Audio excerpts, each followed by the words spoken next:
بلقیس کا طوطا۔ اسلام آباد میں ایک بہت بڑی شاعرہ رہتی ہے، بلقیس محمود۔ نظم کی شاعرہ ہے، میں بلقیس کا مداح ہوں۔ وہ ہمیشہ منفرد موضوعات پر لکھتی ہے۔ اس کی زیادہ تر نظمیں 12ویں کھلاڑی پر ہیں۔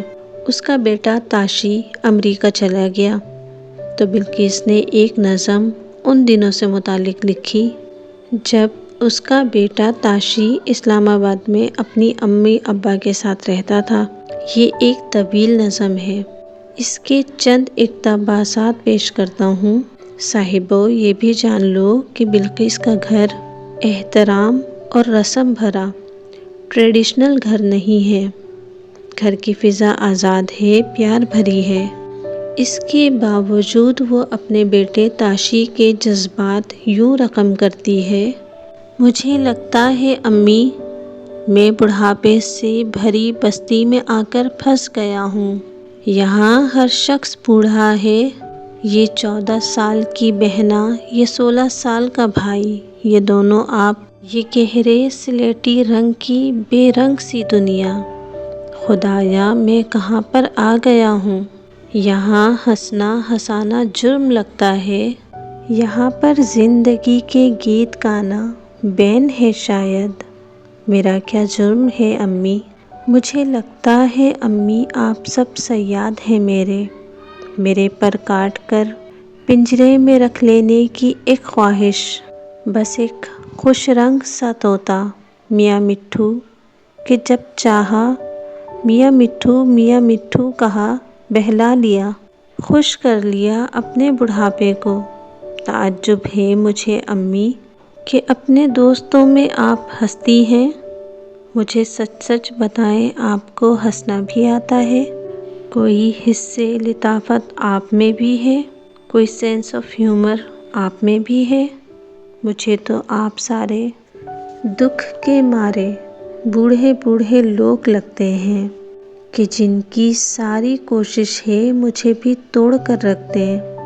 دکھی، سنجیدہ، گہرے رنگ میرے منہ پہ بھی مل دیں۔ میری امی، میرے ابو مجھے انگریزی گانوں، کارٹونوں سے تو نہ روکیں۔ مجھے وہ ویلسری بابا، وہ چھوٹی چھوٹی زندہ زندہ لڑکیاں، میشیل، وہ ڈی جے، مکمل زندگی والا وہ فل ہاؤس، وہ سب تو دیکھ لینے دیں۔ وہ سارے خواب، ساری خواہشیں جو میرے اندر ہیں، انہیں باہر تو آنے دیں۔ اہل مغرب۔ صاحبو، میں ایک عام سا نثر نگار ہوں۔ میں آج کے دور کے نوجوانوں کے جذبات کی عکاسی ایسے نہیں کر سکتا جیسے شاعرہ کر سکتی ہے۔ جہاں تک میں جانتا ہوں، آج تک کسی شاعر نے اپنی کسی تخلیق میں یہ ظاہر نہیں کیا کہ آج کے دور میں نوجوانوں کے ہم بڑوں کے متعلق کیا جذبات ہیں، وہ ہمارے بارے میں کیا سوچتے ہیں۔ جنہیں ہم بڑے بوڑھے اخلاقی پابندیاں سمجھتے ہیں، ان کے بارے میں وہ کیا رائے رکھتے ہیں۔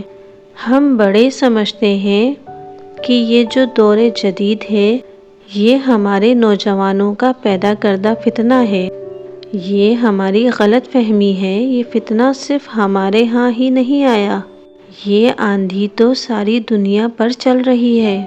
ہم سمجھتے ہیں کہ یہ آندھی مغربی تہذیب کی پیداوار ہے۔ شاید کسی حد تک یہ بات درست ہو، لیکن ہمیں اس بات کا شعور نہیں کہ مغربی ممالک خود اس آندھی کی زد میں آئے ہوئے ہیں۔ وہ ہم سے زیادہ زچ ہو رہے ہیں۔ اہل مغرب خود حیران ہیں کہ یہ کیا ہو رہا ہے، کیوں ہو رہا ہے، کس اصول کے تحت ہو رہا ہے۔ انہیں خود بات سمجھ میں نہیں آتی۔ آج سے چند سال پہلے مغرب میں ایک عجیب الخلق کلچر پیدا ہو گیا تھا، جسے ہیپی کلچر کہتے تھے۔ مغربی زندگی کے جو بنیادی ستون تھے، جو مغربی زندگی کے محور تھے، جن کے گرد زندگی گھومتی تھی، ہیپی کلچر ان بنیادی روایتوں کے خلاف بغاوت تھی۔ انہوں نے دولت کی عظمت کو ٹھکرا دیا۔ مغربی ممالک میں دوسری اہمیت اسٹیٹس کو حاصل تھی۔ انہوں نے اسٹیٹس کو بھی رد کر دیا اور ٹپر واسیوں یعنی خانہ بدوشوں کی زندگی بسر کرنا شروع کر دی۔ ساری دنیا میں گھومتے پھرتے تھے، رات کو فٹ پاتھوں پر پڑے رہتے تھے۔ یہ تحریک دراصل مغربی تہذیب کے بڑے راوڑوں کے خلاف احتجاج تھا، وارننگ تھی، دولت، اسٹیٹس اور آرام پسندی کے خلاف وارننگ۔ اس تحریک نے 4 چیزیں پیدا کی: